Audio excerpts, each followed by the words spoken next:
하나님의 은혜와 사랑하심이 오늘도 저와 여러분 가운데 충만히 있기를 축복합니다. 여러분, 이제 새해를 시작한 지가 이제 벌써 2달이 확 지나고 이제 3달에 3번째 달에 이르렀습니다. 그리고 이제 대학생 신입생들은 이제 새 학기를 막 시작했으니 얼굴 표정을 보니 기쁜지 안 기쁜지 잘 모르겠지만, 그럼에도 불구하고 새해를 시작한 지 얼마 안 됐는데 여러분 어떻습니까?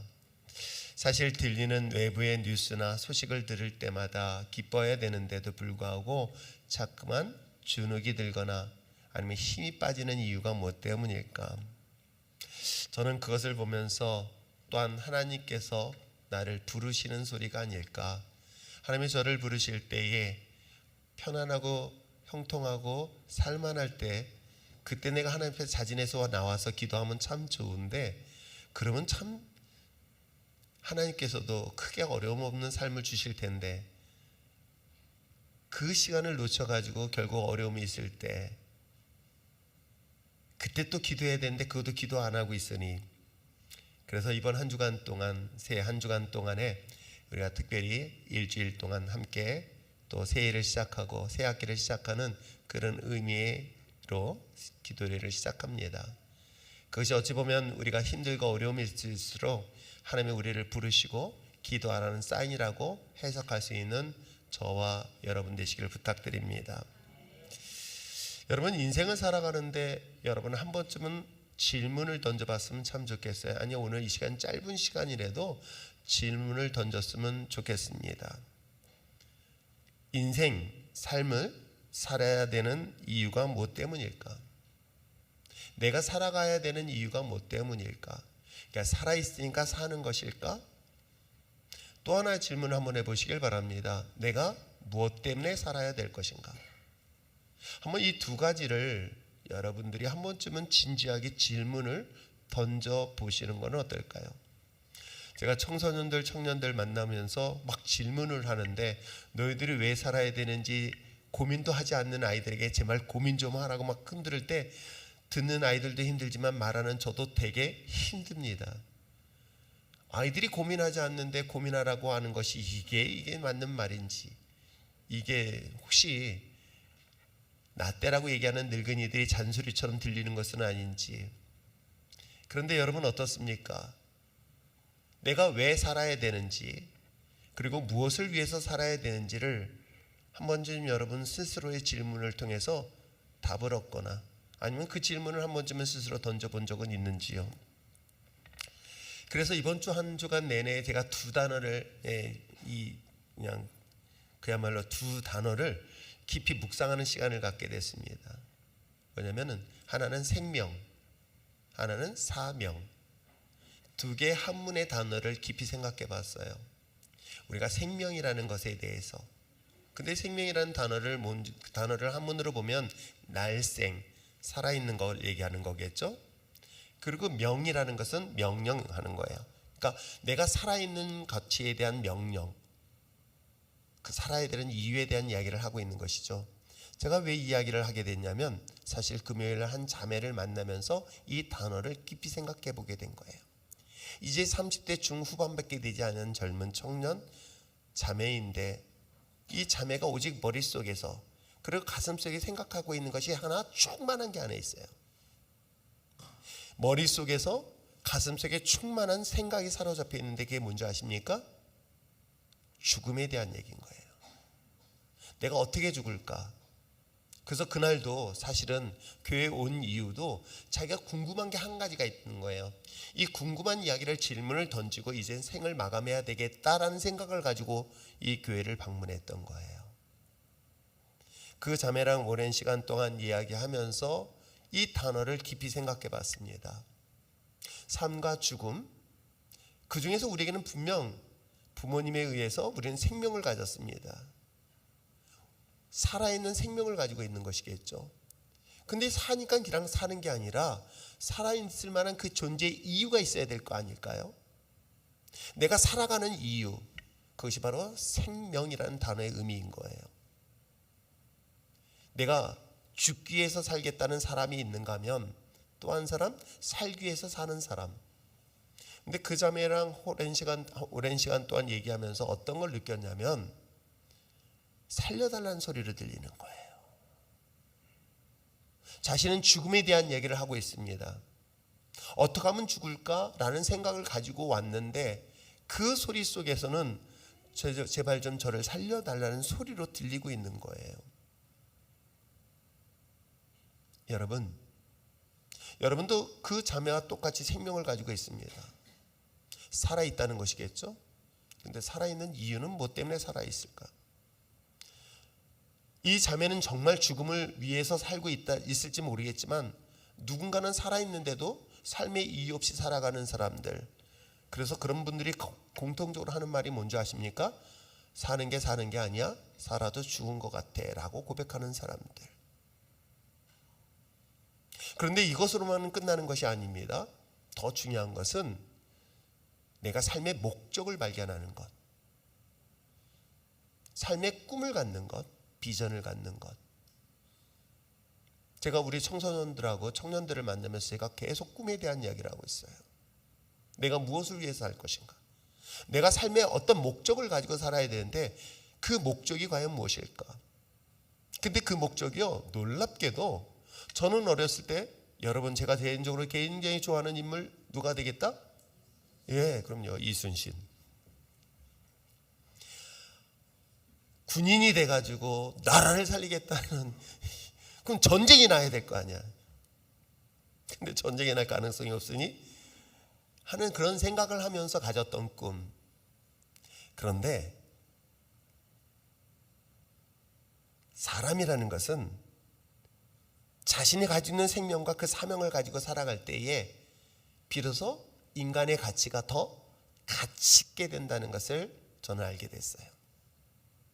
생명과 사명을 갖지 아니한다면 곧 그것은 짐승이 될 수밖에 없다는 생각을 저는 많이 하게 되어집니다.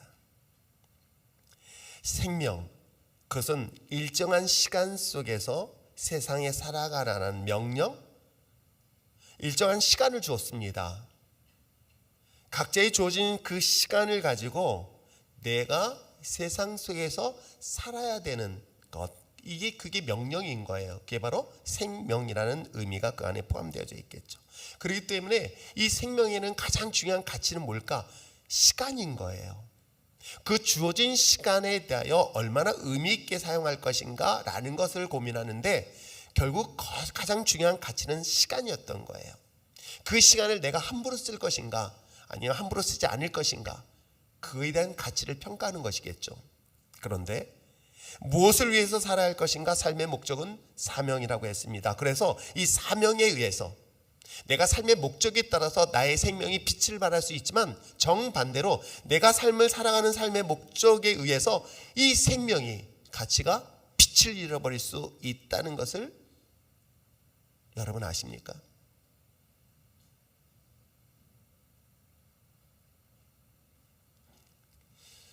이런 생각을 해봅니다. 내게 있어서 생명을 한 번 더 살 수 있는 기회가 있다면 어떨까? 불가능합니다.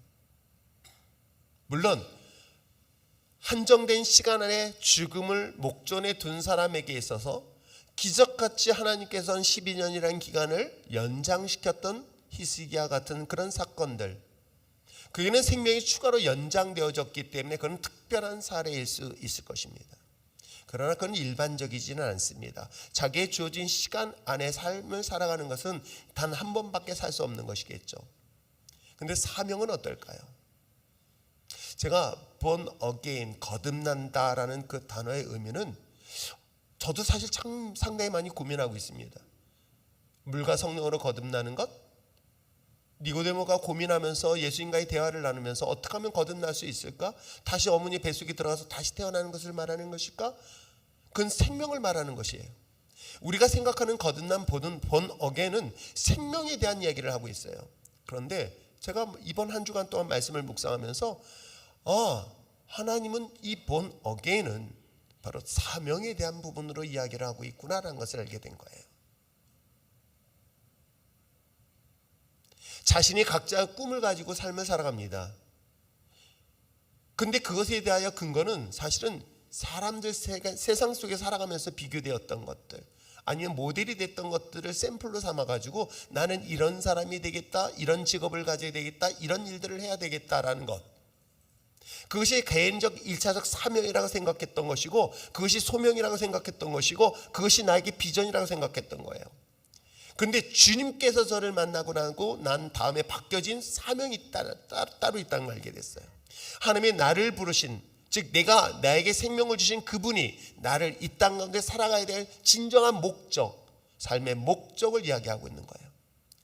저는 돈을 벌기 위한 것은 결국 나를 위한 것이었지만, 돈을 버는 것은 똑같습니다. 직업도 똑같습니다. 공부하는 목적도 마찬가지고, 내가 좋은 직장을 들어가는 것도 다 똑같아요. 그런데 달라진 게 하나 있어요. 하나는 나를 위하였던 것이 이제는 하나님의 영광을 위하여라는 그 목적이 바뀌어버리는 거예요. 대상이 바뀌어버리는 거예요. 이것이 바로 본 어게인의 삶이라는 것을 저는 오늘 이 요나서의 말씀을 통해서 다시 한번 발견하게 되었고, 짧은 시간이었지만 한 자매를 만나면서 더 깊이 생각했던 것입니다. 오늘 사랑하는 성도 여러분, 이 시간에 여러분 스스로에게 말씀을 듣기 전에 앞서서 항상 한 번쯤 깊이 생각해 보시길 바랍니다. 우리는 생명과 사명 두 가지를 가지고 살아갑니다. 이 생명과 사명을 가지고 살아가는 데 있어서 과연 나는 내게 주어진 이 생명을 가지고 어떻게 살아가고 있으며 무엇을 위해서 살아갈 것인가를 다시 한번 진지하게 고민하면서 그것을 발견해낼 수 있는 저와 여러분 되시길 축복합니다. 그런 가운데서 정말 하나님의 나를 부르신 목적, 삶의 목적, 이것이 바로 니고데모가 주님을 만나고 그의 삶의 방향이 바뀌었던 중요한 배경이 되지는 않았을까요? 그 오늘 본문에 기록된 요나도 어찌 보면 주님께서 그에게 생명을 주었습니다. 그리고 그에게 사명을 주었던 것이죠. 그런데 그것을 거부하고 어떡합니까? 하나님의 명령으로부터 거부하고 하나님의 낯을 피하여서 도망가였던 그 요나. 그리고 그 요나에게 있어서 지옥 같은 물고기 뱃속에서의 처절한 부르짖음, 그리고 감사와 서운의 기도를 드렸던 것이 지난주 말씀이었던 것이죠. 그랬더니 어떻게 해요? 하나님께서는 그에게 두 번의 기회를 줄 거예요. 그렇다면 이 두 번의 기회는 생명과 사명이 회복되어지는 역사가 오늘 2장과 3장의 이야기라고 볼 수 있는 것이겠죠. 죽음에서 다시 살아나서 두 번째 새로운 삶의 이야기, 그것이 바로 우리가 잘 알고 있는 본 어게인 거듭남의 이야기는 아닐까요? 그렇다면 오늘 이 자리에 앉아 계신 여러분들은 어떤 삶을 살고 있습니까? 내가 과거에 있는 것들은 죽고 내가 새로운 생명을 가지고 그리고 사명을 가지고 그 사명을 향해 삶을 살아가고 있다 한다면 여러분은 오늘 거듭난 자의 삶이라고 저는 확신할 수 있을 것입니다. 그런데 그것이 없이 여전히 그것이 똑같다 한다면 한 번쯤은 진지하게 여러분들이 고민해 보시기를 바랍니다. 왜요? 놀랍게도 하나님의 나라를 들어갈 수 있는 자격이 있어요. 하나님의 나라를 들어갈 수 있는 조건이 있습니다. 결국 여러분 교회를 나오는 이유가 뭐 때문입니까? 여러분 예수를 믿는 이유가 뭐 때문이에요? 궁극적인 목적은 하나님의 나라에 들어가는 것, 하나님의 천국의 백성이 되는 것. 이거는 정말 절대적인 거예요. 그 절대적인 존재의 가치에서 주님께서 분명히 뭐라고 얘기하고 있습니까? 너가 물과 성령으로 거듭나지 않으면 하나님 나라를 볼 수도 없지만 하나님 나라에 갈 수가 없다. 이게 얼마나 무서운 얘기를 성경은 말하고 있습니까? 그러므로 이 자리에 계신 여러분들은 모두 다 생명을 가지고 있습니다. 없는 분 계신가요? 다 있어요. 그리고 그 생명을 가진 저와 여러분이 또한 각자의 사명이라는 것이 있습니다. 이것에 대하여 한번 본질적으로 다시 한번 정리를 하면서 내가 무엇을 위해서 살 것인가, 이제는 삶의 목적이 무엇 때문인가를 다시 한번 스스로에게 질문을 던지고 그 질문에 대한 답을 찾아낼 수 있는 저와 여러분 되시길 다시 한번 주님을 부탁드립니다. 자, 그렇다면 오늘 본문에 기록된 이 거듭남에 대한 이야기, 그 이야기가 바로 1절 시작하면서 시작되어지고 있어요. 뭐예요? 여호와의 말씀이 두 번째로 요나에게 임하였다라고 일하고 있어요.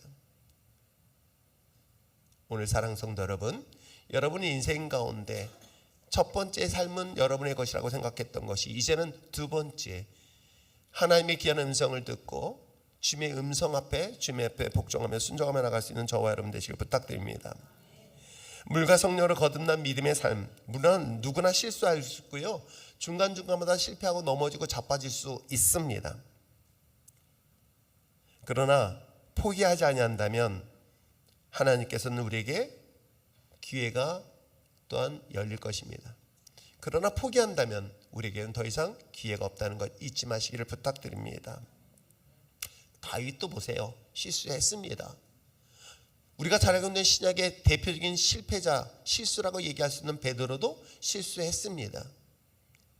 그러나 그가 다시금 주님을 만나면서 쓰임받은 이야기가 성경 속에 기록되어져 있습니다. 저는 지난 시간 중요하다고 생각하지 않아요. 옛날에는 그랬는데, 제가 89년도에 주님을 인격적으로 만나서 이랬었는데, 90년대 초에 내가 교사로서 봉사할 때 이랬는데, 중요하지 않아요. 교회를 개척하고 초기에 이런 모습, 그것도 중요하지 않아요. 지금이 더 중요하고요. 그 중요한 신앙이 과거나 지금이나 변함없이 끝까지 주님 오는 날까지 유지되어지는 것, 그것을 지켜내는 것, 그것을 유지하기 위해서, 지켜내기 위해서 처절한 영적 싸움을 감당해야 되는 것, 그는 우리들의 몫이 되어야 될 줄 믿습니다. 그렇다면 오늘 본문에 기록되어져 있는 것처럼 하나님께서 요나에게 두 번째 그 생명의 기회를 주신 것은 무엇 때문이었을까? 그것은 정말 아무리 강조해도 부족하지 않은 것이 있으니, 첫 번째 뭐다? 하나님의 말씀을 들었기 때문이에요. 제발 하나님의 말씀을 좀 듣는 여러분 됐으면 참 좋겠어요. 제가 이렇게 강조하는 거요, 우리 10대 청소년들에게 야, 목사님이 이런 얘기를 한다 하면서 너희들이 꾸민 얘기를 할 때 여러 부류들이 있잖아요. 그 말을 진지하게 듣고, 그래, 내가 오늘부터 진지하게 내가 앞으로 미래에 어떤 꿈을 가져야 되겠다라고 심각하게 그 말씀을 듣는 아이가 있는가 하면, 그 말을 싹 귀 쪽에 듣고 이쪽으로 확 뽑아내는 아이가 있어요. 그래서 듣는 데는 고개는 끄덕거려. 근데 변화가 없어요. 세 번째는요, 귀 막고 있는 애가 있어요. 시종일관 고개 숙여가지고 쳐다도 보지도 않고 듣지도 않고 잠자는 아이 있어요. 듣기를 거부하는 아이. 근데 그게 아이들만의 문제일까요? 성인 여러분은 어떨까요? 하나님의 말씀, 하나님의 거룩한 나라에 대하여 본질의 가치를 가지고 믿음의 삶을 살아야 된다는 이야기를 수없이 해도 그거는 나하고 관계없어라고 혹시 외면하고 있는 건 아닐까? 여러분, 영원히 살기 위해서라면, 여러분의 생명이 살기 위해서라면 가장 중요한 것은 누구의 말씀을 들어라? 하나님의 말씀을 듣는 여러분 됐으면 참 좋겠습니다. 그렇습니다. 우리가 삶을 살아가고 우리가 인생을 살아가는데 수없는 장애물로 인하여 낙심합니다. 실망하고 좌절합니다. 내가 하나님 앞에 이렇게 헌신하고 이렇게 충성했는데 왜 내게 이런 어려움이 있는가라는 환경과 상황에 대한 절망적 상황에 우리의 삶에 부딪힐 수 있습니다. 더 나아가서 복음의 사명을 감당하는 과정에서 오는 그런 심각한 위기 상황을 분명히 만나게 됩니다. 그런데 여러분은 그런 상황이 있었을 때 대부분의 사람들이 누구의 소리를 들으려고 하는지 아십니까? 저한테 전화해요. 목사님 위로해달라고, 누구 시험 들었다고, 누구 힘들다고, 목사님이 위로해줬으면 좋겠다고. 대부분의 사람들이 사람들의 소리를 들으려고 하는 것 여러분 아세요? 근데 여러분 분명히 들으시기 바랍니다. 사람의 소리를 여러분 통해서 여러분은 변하지 않아요. 여러분의 사람의 소리에서 계속해서 만족함을 얻으려면요, 놀랍게도 그 사람의 생명은 결코 소송되는 역사가 일어나지 않습니다. 오히려 들어야 될 소리가 어디의 소리인지 아십니까? 하나님의 소리여야 돼요. 하나님의 음성을 듣는 데 집중할 수 있는 여러분 되시길 바랍니다.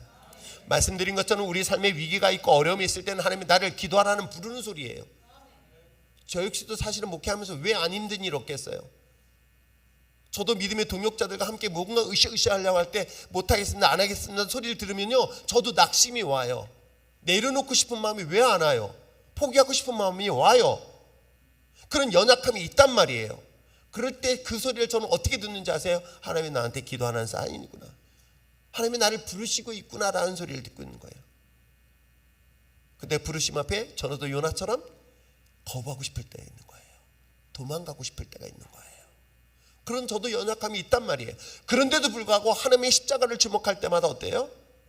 그래서 주님 앞에 더 가까이 나가게 되는 거예요. 여러분은 어때요? 여러분은 어떤 소리를 들으려고 하십니까?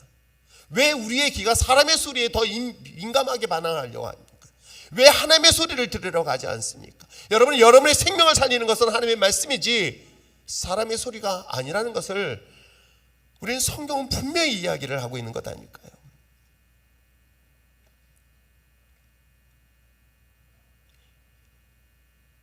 성경 속에 등장하는 예수님의 제자였던 베드로도 예수님을 3번씩이나 부인하고 도망을 칩니다. 그런데도 막상 예수님이 고문당하는 현장에 몰래 가요. 왜요? 양심이라는 거 있기 때문에, 죄책감 때문에. 그런데도 불구하고 그가 3번 부인하고 난 다음에 통곡하고 괴로워해요. 그리고 어떻게 해요? 저 갈릴리 호수 바다에 고기를 잡는 모습으로 다시 돌아가요. 그를 위로해 주는 사람이 성경 속에 기록되지 않아요. 그를 만났고 그를 찾아갔고 그에게 이야기했던 사람은 바로 예수 그리스도예요. 하나님이신 것 여러분 아세요? 그리고 말씀하시는 거예요. 너가 나를 사랑하니? 너가 나를 사랑하니? 너가 나를 사랑하니? 어디에도 그 위로의 이야기는 없어요. 너 그래도 너 나 사랑할 수 있겠냐라는 주님의 질문이 베드로 하여금 무릎 꿇게 만들었던 것 여러분 아십니까? 오늘 성경의 본문에 기록된 것처럼 물고기 뱃속에서 토하여 육지에 머물렀었던 이 요나, 그 요나에게 오늘 주님께서, 하나님께서 말씀하시는 거 있는 거예요. 두 번째, 그는 두 번째 기회.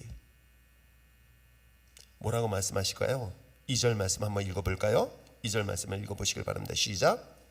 일어나 저 큰 성읍 니네로 가서 내가 명한 바를 그들에게 선포하라 하신지라. 아멘. 그렇습니다. 하나님께서는 요나에게 저 수월의 깊은 물고기 뱃속에 있는 그를 끄집어내어서 주님께서 말씀하시는 거예요. 뭐예요? 일어나 저 큰 성읍 니느웨에 가서 내게 너에게 할 말을 전하라고 외치라고 이야기를 하고 있는 거예요. 선포하라고 얘기하고 있는 거예요. 근데 사실은 이 본문의 말씀에서 저는 이 단어 뭐예요? 첫 번째 시작하는 게 뭐예요? 일어나, arise, 일어나라는 거예요. 하나님이 그에게 지쳐있는 그들을 향하여 주셨던 말씀이 일어나라. 거기에는 어서 빨리 일어나라고 주님께서 말씀하고 있는 거예요. 요나가 다시 일어나 그 실수를 극복할 수 있었던 것은 어느 누구의 이야기 아닌 하나님의 음성이었고 하나님의 말씀이었던 것 여러분 아십니까? 모세가 그랬으며 아브라함이 그랬던 것이었고 다윗도 그랬던 것입니다. 그런데 왜 우리 귀는, 왜 하나님의 음성보다는 사람의 소리에 더 민감하고 그 소리를 더 들으려고 할까요? 제가 여러분들에게 그렇게 강력하게 성경 말씀을 읽히는 이유가 뭐 때문인지 아십니까? 이 하나님의 말씀이 성경에서, 하나님의 말씀이 여러분에게 들려주는 메시지가 이 안에 있기 때문에 그런 것 아닐까요?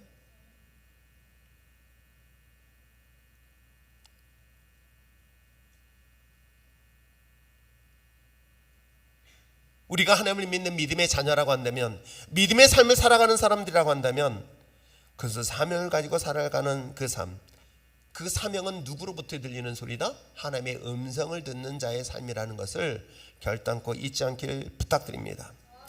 깊은 수렁에 내가 잠겨 있을 때, 그런 상황 속에 포기하고 싶을 때에, 심지어는 내려놓고 싶을 때에, 아무리 불러도 아무도 나의 손을 잡아줄 사람이 없을 때에, 그 가운데서도 여러분의 영혼을 소생시키고 여러분의 생명을 살릴 수 있는 것은 오직 하나님의 세미한 음성밖에 없다는 것 잊지 마시기를 부탁드립니다. 가룟 유다를 보며 안타까웠던 것은 그는 하나님의 음성을 듣지 못하였던 그 결과가 결국은 놀랍게도 스스로의 생명을 끊는 비참한 결과를 가져다 주었던 것 여러분 아십니까? 금요일날 잠시 만나서 그 자매를 다시 만날 수 있을지는 없을지는 저는 확신할 수 없습니다.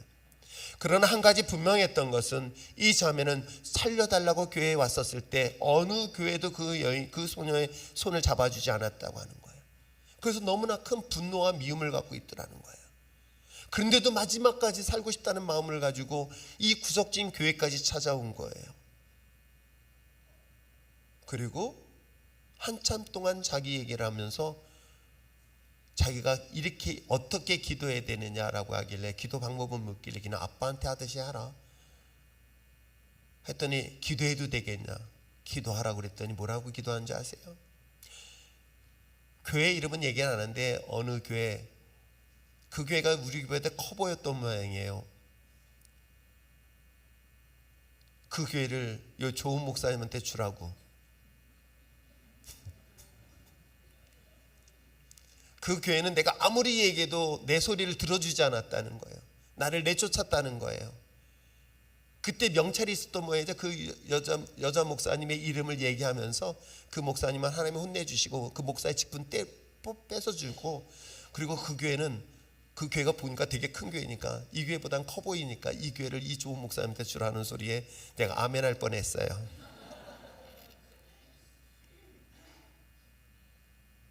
그때 그 자매에게 들리는 소리가 뭔지 아세요? 살고 싶다는 소리였어요. 하나님의 음성을 듣고 싶어하는 한 여인의 이야기. 여러분 어때요? 하나님의 음성을 들을 때 여러분의 생명을 살 수 있기 때문에 제가 여러분들에게 그렇게 말씀을 강조하고 또 강조했던 것 아닐까요? 우리에게 생명을 주시고 사명을 주신 그 하나님의 음성을 들을 때에 여러분, 내 영혼이 소성케 되는 역사가 있게 될 줄 믿습니다. 험하게 들리는 공허한 인간의 소리를 들으려 하지 마시고 여러분의 귀가, 그리고 여러분의 시선이 바로 주 여호와 하나님의 십자가를 주목하고 듣는 저와 여러분 되시기를 부탁드립니다. 아무 것이 없이 시작했다 할지라도 하나님께서는 분명히 그곳에서 회복의 역사가 일어나게 될 줄 믿습니다. 그런 하나님의 음성을 들었다면 당연히 따르는 것이 있어요. 그럼 뭐예요?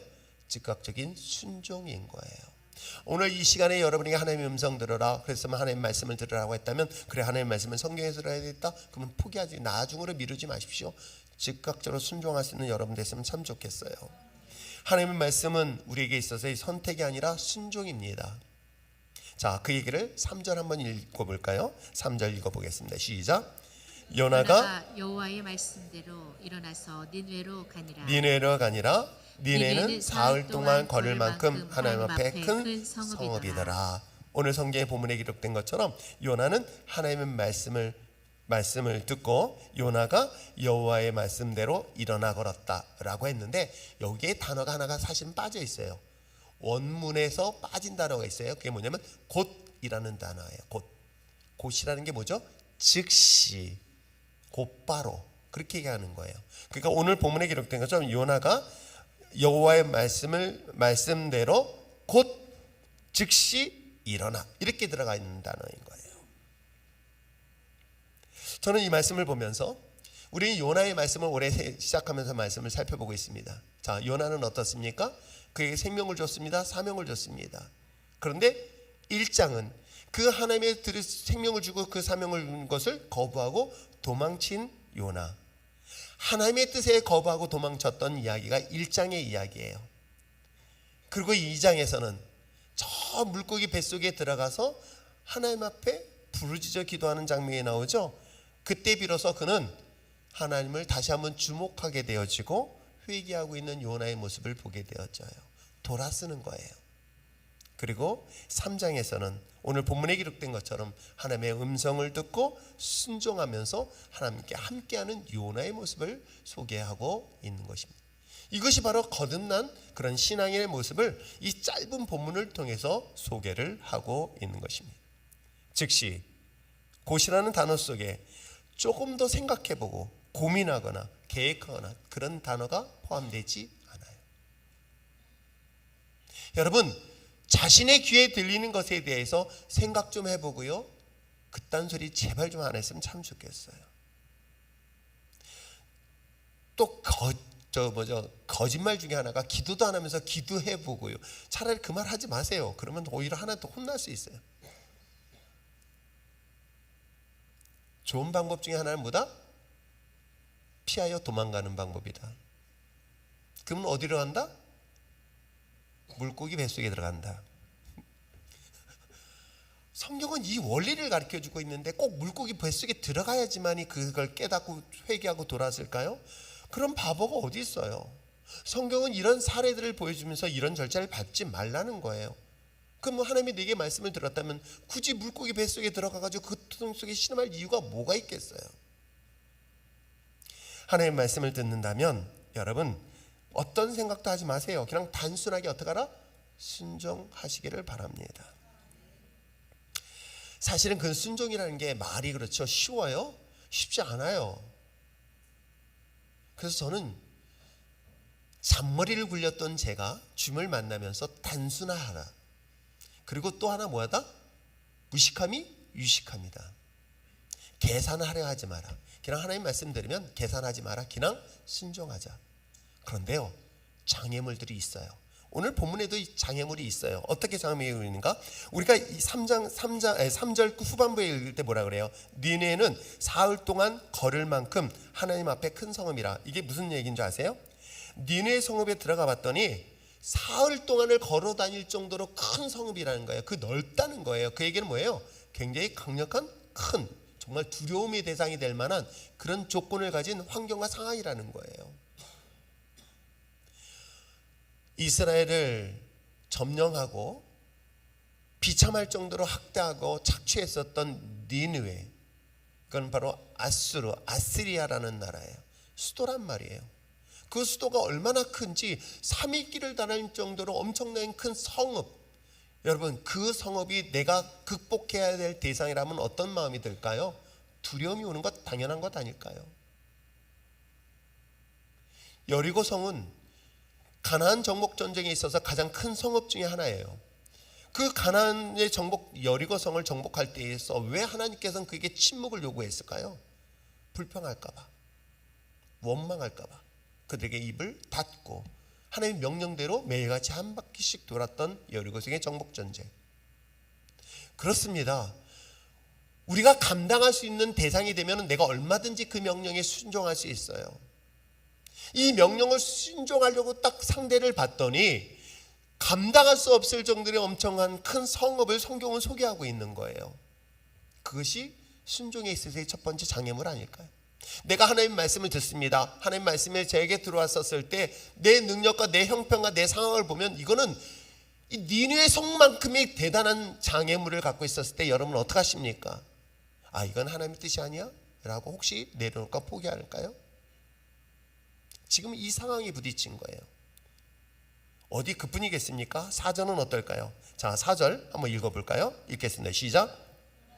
그 성읍에 들어가서 하루 동안 다니며 외쳐 이르되 40일이 지나면 니느웨가 무너지리라 하였더니. 여러분, 이 외치는 거요. 이 니느웨 성도 사실 이 요나에게서는 감당할 수 없는 그 엄청난 장애물인데 거기서 뭐 하라고 외치고 있어요? 40일 안에 이 성 무너진다.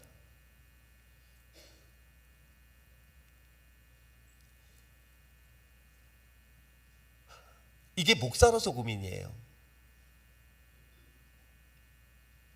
제가 여러분들에게 위로의 메시지, 축복의 메시지 여러분이 편하겠죠? 말하는 나도 편할 수 있어요. 여러분이 주일 예배를 성수하지 않냐고 편하게 자기 스스로가 자기 마음대로 신앙생활하는 것에 대해서 위로해주고 격려해주고 축복해주는 메시지, 이게 편할까요? 아니면 하나님의 심판의 메시지가 편할까요? 저 개인적으로도요, 이런 이야기를 몇 번 들었어요. 사실 목회하면서 힘들게 일주일 내내 고생하고 왔는데 목사님은 축복의 메시지를 전해주지 않냐고, 제발 축복의 메시지 좀 전해달라고 라는 이야기를 들을 때 저도 고민을 해요. 위로할까?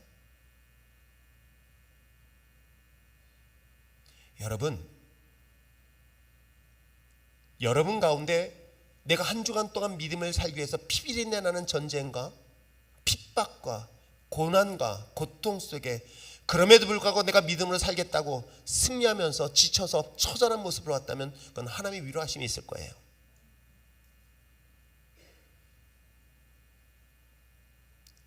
그렇지 않냐고 세상에 휩쓸려서 세상 속에서 살아가고 있는 사람들의 모습 속에서 그들에게 위로, 저는 이 시대적 상황 속에서 주는 메시지가 뭘까, 이 고민을 사실 합니다. 목사로서 내가 어떤 메시지를 전해줘야 될까에 대한 고민 저도 사실은 합니다. 오히려 여러분들이 듣기 좋은 소리, 위로의 메시지, 희망의 메시지.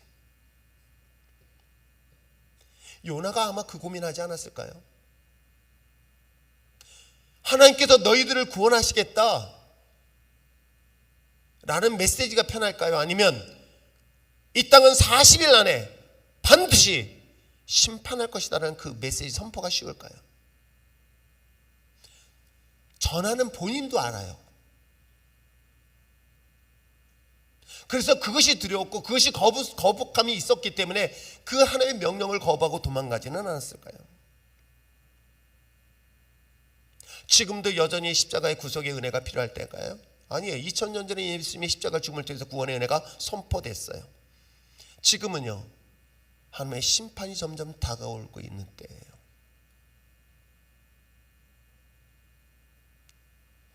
하나가 되어야 될 그런 환경과 상황 속에 하나가 되지 않냐고 둘로 나눠지고 분열과 갈등과 다툼이 있는 것, 종말의 마지막 모습이라고 우리 마태복음 24장에서 분명히 이야기를 하고 있어요. 더 중요한 것은 사랑의 교회 공동체가 뭐가 식는다? 사랑이 식어가고 있어요. 가정은 어떨까요?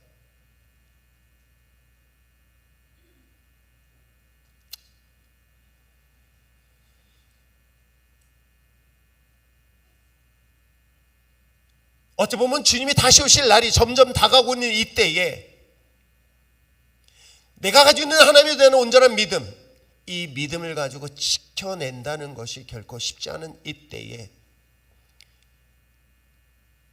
오늘은 하나님께서 계시록 2장 에베소 교회에게 첫사랑을 버리는 것에 대한 심판의 메시지를 전하고 있는 것 여러분 아세요?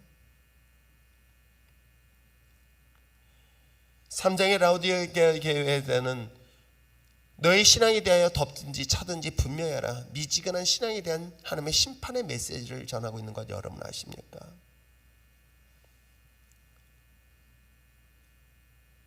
우리가 순종해야 될 것은 과연 무엇일까? 내가 하나님의 말씀으로 가지고 순종해야 될 것이 무엇일까? 하나님이 나에게 생명을 주셨고 그리고 나에게 사명을 주셨다고 한다면 그 사명에 합당한 삶을 살아내는 그런 그리스도인 되시길 축복합니다.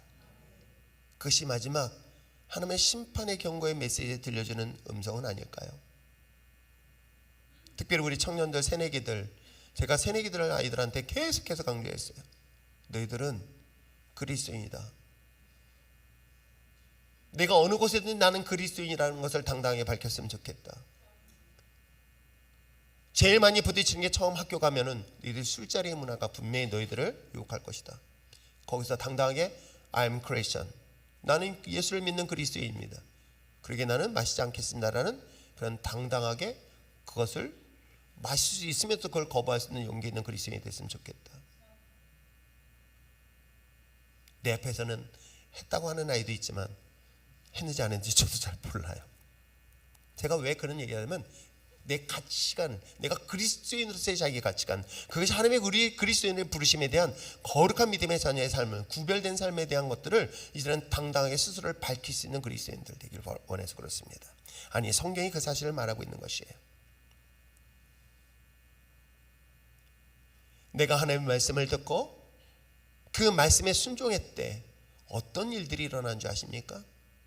분명히 성경은 뭐라고 했어요? 그리고 하나님은 누굴 통해서 요나를 통해 말씀하셨어요. 40일 안에 이 성은 멸망할 것이다. 그런데 하나님의 말씀을 듣고 그 말씀에 순종하는 순간 역사가 바뀌어요. 하나님의 계획이 바뀌어버려요. 결국 이 메시지 속에서 주고 있는 메시지가 뭔지 아십니까? 하나님의 심판일까요? 하나님의 구원이에요. 구원이에요. 우리가 들어야 될 것은 하나님의 심판의 경고의 메시지예요. 그 메시지를 듣고 내가 주님 앞에 순종하는 순간 하나님은 어떻게 바꾸신다? 심판이 아닌 구원의 역사로 바뀐다는 이야기가 오늘 성경 속에 기록되어 있어요. 심지어는 심판하겠다는 이방인들까지, 아니 1장 첫 부분에 뭐라고 얘기하고 있습니까? 니느웨의 성이 너무나 타락하였기에 하나님이 심판하시겠다는 이야기인 거예요. 그런데 한 사람이 하나님의 말씀을 듣고 그 말씀에 순종할 때에 어떤 일들이 일어나요? 자신뿐만 아니라 자신의 주변에 놀라운 구원의 역사가 일어나는 것 여러분 아십니까? 심지어는 하나님의 심판하시겠다는 계획까지 바꾸는 역사가 바로 성경 속에 기록되어져 있습니다. 그것이 바로 5절이에요. 그리고 6절입니다. 자, 5절 말씀 6절 말씀 읽어볼까요? 읽겠습니다. 시작.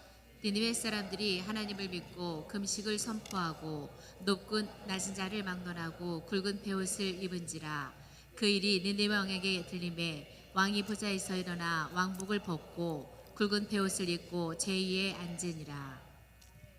한 사람의 하나님의 음성을 듣고 그 한 사람의 그 말씀에 순종하여 외쳤더니 놀랍게도 하나님은 자신뿐만 아니라 자신의 주변에 구원의 역사가 일어나고 있는 것을 성경은 분명히 이야기를 하고 있는 거예요. 나 한 사람이 제대로 된 그리스도인 한 사람을 통하여 내 가정이, 내게 속한 직장이, 내게 속한 학교, 캠퍼스가 하나님의 구원의 역사가 일어난다는 사실 여러분 아십니까? 믿는 한 사람의 젊은 청년이 캠퍼스를 변화시킬 뿐만 아니라 이 시대의 역사를 바꿀 수 있다는 것 여러분 아십니까? 저는 우리 율전교회 신앙 공동체가 그러한 교회와 공동체로 쓰임받기를 원합니다.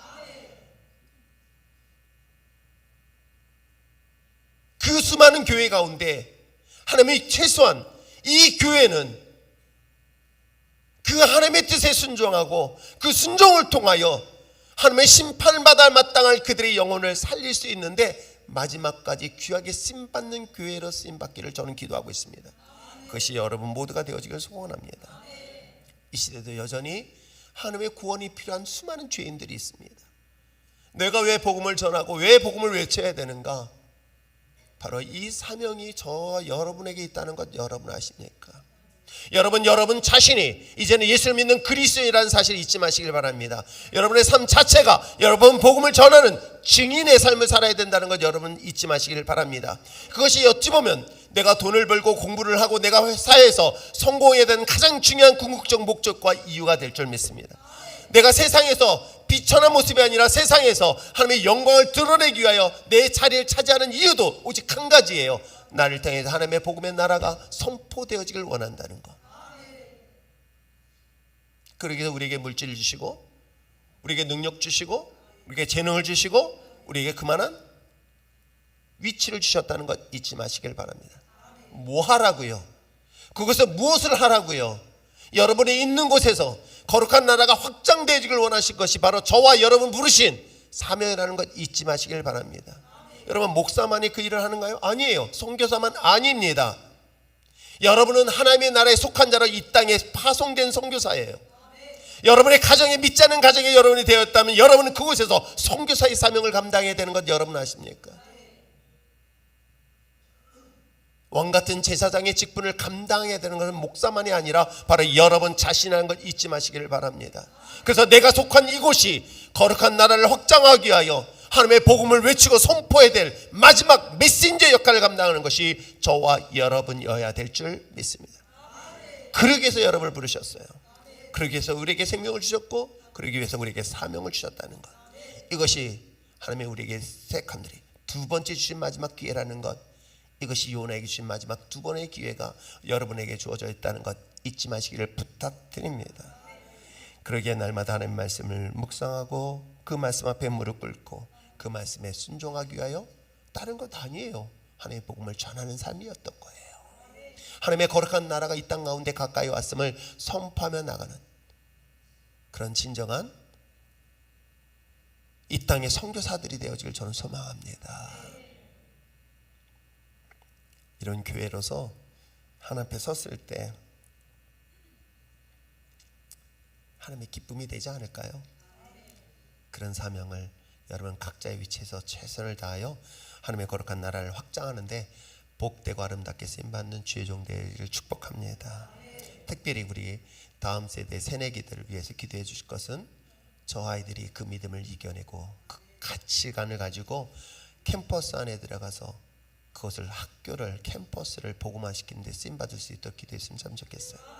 제가 25년 전에 이곳에 처음 왔었을 때서 성대 캠퍼스 본 거 딱 하나였어요. 유교로 시작된 학교예요. 그때 제가 처음 저 학교를 발을 디디면서 기도했어요. 하나님, 유교를 숭배하고 있는 이곳에 하나님의 거룩한 나라가 확장되게 해달라고. 저곳에서, 저 넓은 운동장에서 성기연이라고 기독교 연합 모임이 있는데 이 캠퍼스가 하나님을 예배드리는 공간이 되게 해달라고. 그리고 이 지역에 있는 교회가 이곳의 운동장에서 함께 마음껏 하나님을 찬양할 수 있는 교회가 되게 해달라고, 학교가 되게 해달라고. 사랑하는 성도 여러분, 이제 우리 다음 세대 믿음의 자녀들, 여러분들이 해야 될 중요한 사명은 각자의 위치에서 뿐만 아니라 여러분이 맡겨진 소중한 그 자녀들이 각자의 대학교 또는 직장에 들어가서 그곳에서도 하나님의 거룩한 복음의 선교 사명을 감당할 수 있는 그런 주의 일꾼들 될 수 있도록 그 기도를 멈추지 않는 저와 여러분 되시길 축복합니다.